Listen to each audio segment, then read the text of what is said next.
क्या भगवान को पाने के लिए धन दौलत चाहिए? क्या बड़े बड़े मंदिरों में जाकर पूजा करना ही सच्ची भक्ति है? नहीं, भगवान तो केवल सच्चे मन और निर्मल भाव को देखते हैं। आज की कहानी एक ऐसे गरीब भक्त की है जिसके पास भगवान शिव को चढ़ाने के लिए ना फूल, ना दूध और ना ही धन, लेकिन उसके पास था सच्चा विश्वास। एक दिन भगवान शिव ने स्वयं उसकी भक्ति की परीक्षा लेने का निर्णय किया। एक छोटे से गांव में माधव नाम का एक गरीब युवक रहता था। वह भगवान शिव का बहुत बड़ा भक्त था। हर सुबह सूर्योदय से पहले वह नदी किनारे जाता और स्नान करके जंगल से कुछ बेलपत्र चुनकर लाता। फिर गांव के पुराने शिव मंदिर में जाकर शिवलिंग पर बेल पत्र चढ़ाता।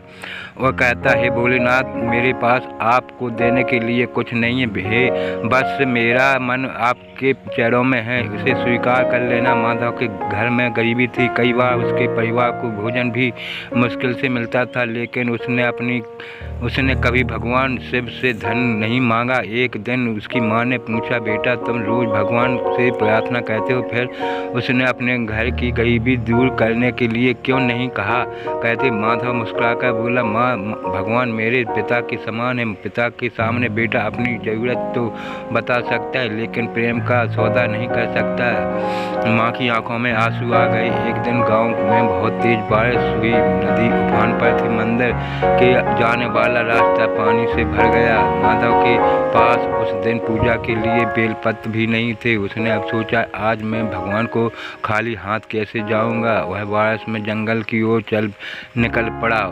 उसकी खोज में के बाद उसने केवल 3 बेलपत्र मिले।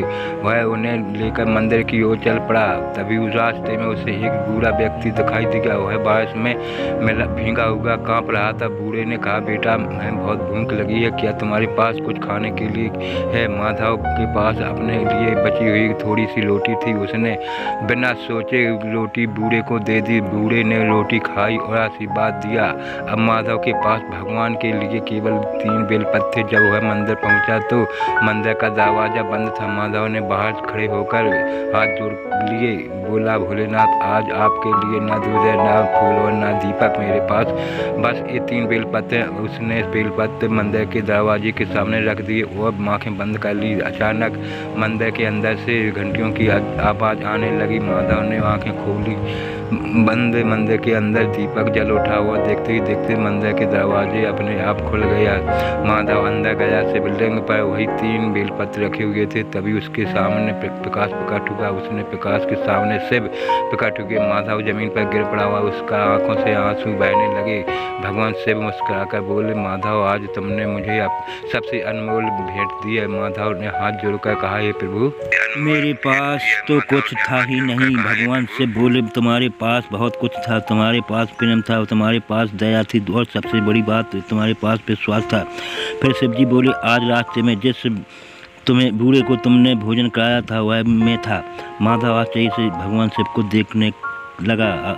महादेव बोले, जिस मनुष्य में दुखी और भूखे प्राणी के प्रति दया नहीं, उसकी पूजा केवल दिखावा है। माधव ने भगवान शिव के चरण पकड़ लिए। महादेव ने उसके सिर पर हाथ रखा और कहा, तुमने कभी मुझसे धन नहीं मांगा, इसलिए आज मैं तुम्हें ऐसा आशीर्वाद देता हूँ कि तुम्हारे घर में कभी अन्न की कमी नहीं होगी। इतना कहकर भगवान शिव अंतर ध्यान हो गए।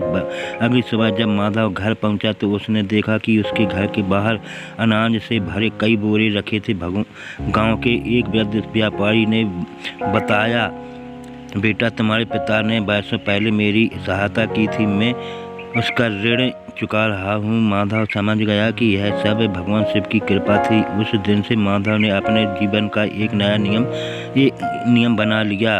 पहले ज़रूरतमंद की सेवा, फिर भगवान की पूजा और धीरे धीरे पूरा गांव उसके विचार से बदलने लगा। लोग मंदिर में पूजा करने लगे, कहने के साथ साथ गरीबों को भोजन कराने लगे, पशु पक्षियों के लिए पानी रखने लगे और ज़रूरतमंदों की सहायता करने लगे। कहा जाता है कि भगवान को महंगे फूलों से ज़्यादा सच्चे मन का एक छोटा सा भाव प्रिय होता है। इसलिए अगर आपके पास धन नहीं है तो चिंता मत कीजिए। भगवान को आपका धन नहीं चाहिए, उन्हें चाहिए आपका सच्चा मन, प्रेम और दया। हर हर महादेव। अगर आपको यह कहानी अच्छी लगी हो तो वीडियो को लाइक करें, चैनल को सब्सक्राइब करें और कमेंट में लिखें हर हर महादेव।